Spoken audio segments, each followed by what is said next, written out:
Hi, Gary Zacharias here. You're listening to the Apologist Bookshelf. I've got something a little different for you today. It's not a book, and it's a magazine. And what's odd about that is it's a magazine that's no longer being published. So at this point, I'm sure you're saying, "Well, what's the point?" Well, bear with me. The magazine is called Salvo, Salvo, Salvo, and it focuses on science, sex, and society. And I've subscribed over the years to this magazine, and I'm really sorry to see it go. I just got a note the other day that says they're finished publishing Salvo, but here's the good news. You can find 20 years of their articles, blog posts, and they do fake ads that are pretty funny. And you can find all of that online. So this is not going away. And in fact, at this point, you don't have to subscribe. It's all free. And I'm actually thinking with my apologetics class of maybe having everybody go to the website and we pick an article and we read it and talk about it in our next apologetics class. Now, with 20 years of articles, there are dozens and dozens and dozens. We would stay busy. So if this interests you at all, my challenge to you, if you got a few minutes, is go to www.salvomag, all one word, salvomag.com, salvomag.com. And I went there the other day. I'm assuming they haven't changed anything. And it's just got some amazing articles on things like, can we have interstellar space travel? Is that going to happen? Things on the brain, artificial intelligence, genocide, pornography and drugs, how they change your brain. I mean, just some really, really good things. So what I thought I'd do today is just flip through the magazine just to show you the kinds of articles that they did. And who knows, maybe there are ways that they'll sell off some old issues. But anyway, they've got things like Hugh Ross, who's started an organization called Reasons to Believe. He has a nice article. I'm not going to take the time today, but it's called Universal Design and How the Multiverse Idea Fails to Eliminate a Creator. So I think that's interesting. It's got a review, book reviews. It's got it's got book reviews. It's got film reviews and all sorts of really, really interesting things. Just to give you an idea, who are the partners that were behind Salvo? In other words, these are the groups that have supplied authors and have talked it up. One is Reasons to Believe. That's Hugh Ross's organization. Another is Greg Koukl's organization, Stand to Reason. That's str.org. Hugh's group is reasons.org. The Discovery Institute, which is responsible for all of the interesting things on intelligent design that are coming out. Alliance Defending Freedom, ADF. Boy, is that a good organization to help us maintain our freedoms here in the United States. They have all these lawyers that will take cases pro bono and do all sorts of good work. Another organization is the Colson Center, so that's good news. So let me do this. Let me go to the article because I'm talking about what all's in it, but I really wanted to share this one. Got to find it here. I'm flipping through all of these things that are so good. Okay. Please put up with me. Okay, here we go. Titus Kennedy is an archaeologist. So right there, he's got my attention because I can't imagine anything more fun than digging around in dusty old scrap heaps or into the dirt and coming up with a new Egyptian dynasty or something like that. I really like that kind of work. I think that's fascinating. He's a field archaeologist, so he's actually out there doing things. He's put out a couple of books, and I've actually done some of his books as far as podcasts. But he's been involved in excavations and survey projects at several really important archaeological sites in biblical lands, and he's conducted artifact research around the world. So his article in this issue of Salvo, to me, is fascinating. It's titled An Exodus Mystery Solved, ? And what he's going to do in this one, and I'll share it with you in just a second, he is going to name who he believes was the Pharaoh of the Exodus. So if you've ever thought, oh man, the Old Testament, you get back in those old days, I mean, how do you know any of that's true? It's just kind of dim memories. It's just oral traditions passed along, and it could be all mythological. But because Kennedy's been out there in the field, he's put together a really interesting piece. So let's go through it. He says, of course, we really don't know the identity of the infamous Pharaoh who chased Moses and the Israelites when they fled Egypt. He said scholars have tossed around ideas, and some scholars, of course, say the whole thing's a fairy tale. So he says it's a problem. His name is not specified in the Bible. It just says Pharaoh. But he says there are clues that point to a specific period and a specific person. So let me back up a step. So what's going on here is he is tying the story of the Exodus into real history. Okay, it's not just a once upon a time, time for a fairy tale. It's legit. So let's go through this.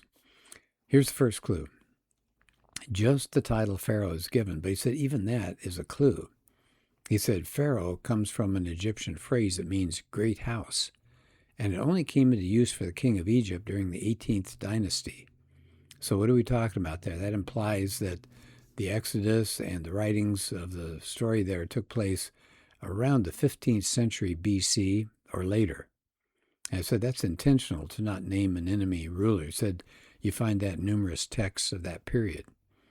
Whereas later books like Kings and Isaiah actually name some of the pharaohs, but they didn't name them back in this time period, in that 15th century. All right, so that's one clue. Here's another clue.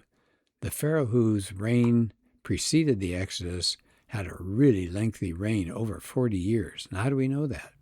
Well, remember what happened. Moses flees Egypt. He's killed an Egyptian, and apparently some people saw him do it, so he's running for his life. It says he didn't return until 40 years later, when the pharaoh that was trying to kill him died. So we know the pharaoh lived for over 40 years. He said, back to Kennedy here, he said that narrows the field of the possible pharaohs down, since hardly any of them reigned for more than 40 years. And if you go to that 18th dynasty, which he's saying around 1500 BC, only one, Thutmose III, he reigned for 54 years. That may qualify him for the pre-Exodus pharaoh. And then he was succeeded by his son, Amenhotep II. And it says it's implied that the Exodus pharaoh himself was not a firstborn son, because he would have died, wouldn't he, during the 10th plague. And when you find out that's exactly what the Egyptian story tells us, Amenhotep was not the firstborn. He had an older brother who had died about 2 decades before Amenhotep became pharaoh. Here's one more clue, another chronological clue. There are Bible passages that recount how many years occurred between the Exodus and a certain time period for Solomon or whatever. So we see in 1 Kings 6:1, there's a reference to 480 years prior to the 4th year of Solomon, and 340 years prior to Jephthah. That's in Judges 11:26. 19 generations from the Exodus to Solomon. That's 1 Chronicles 6:33 to 37. So they said they counted solar years. And so if you start crunching the numbers, so the 4th year of Solomon was 967 BC. So you start, adding those numbers up, and you get around 1446 BC. Well, guess who was king or pharaoh at that time? Amenhotep II. But now the article goes on, because all by itself, I would say is good. It's interesting, but I don't think it's really a knockdown, drag out sure thing. So he says there's more information. We get about 40 years after the early years of Amenhotep II, there's a reference that they found that talks about the nomads of Yahweh. Nomads of Yahweh actually uses the name Yahweh. This is an Egyptian comment that there were nomadic Israelites wandering around east of Egypt. And that would be about the timeline if the Israelites had fled Egypt during his reign, and they spent 4 decades wandering around in the wilderness, and then they came into Canaan to conquer and settle. So you put that together, and there's going to be more to the article, which really is super interesting. So We've got a pre-Exodus Pharaoh, that's Thutmose III, ruled for over 40 years. A new Pharaoh comes in about 1446 BC, was not a firstborn son, that's Amenhotep II. There were Yahweh worshippers wandering around in the wilderness east of Egypt, and there was upheaval in Canaan 40 years later. That's all in an 18th dynasty setting. He says, but that's not the only evidence. So what else is going on? Well, he says, think about this. We know the story of Moses. He was sent down the Nile River, picked up by a princess and adopts him. And they said, that's probably Hatshepsut, the only daughter of Thutmose I and Ahmose, who survived past infancy and then became a female pharaoh herself. And many years later, maybe because, who knows, maybe because she adopted Moses, and maybe that makes her partly responsible for the Exodus, Amenhotep II tried to erase her from history. He scratched out her name, defaced her images, and placed his name on a lot of her monuments. That's fascinating. What other things occurred during his reign of Amenhotep? Well, there was an abandonment of a palace district and the disappearance of Semitic slaves from Pithom, maybe because of the plagues and the departure of the Israelites.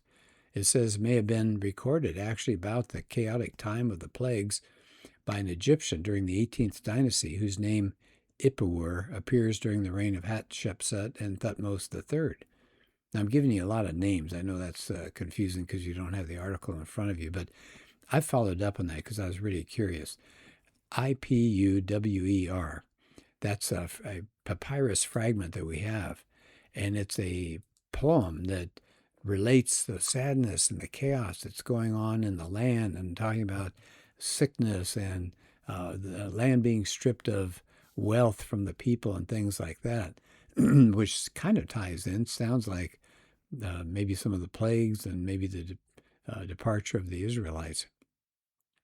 The effects of and the reactions to the Exodus, he says, also seem to appear during the reign of Amenhotep and the second in the years following. Why?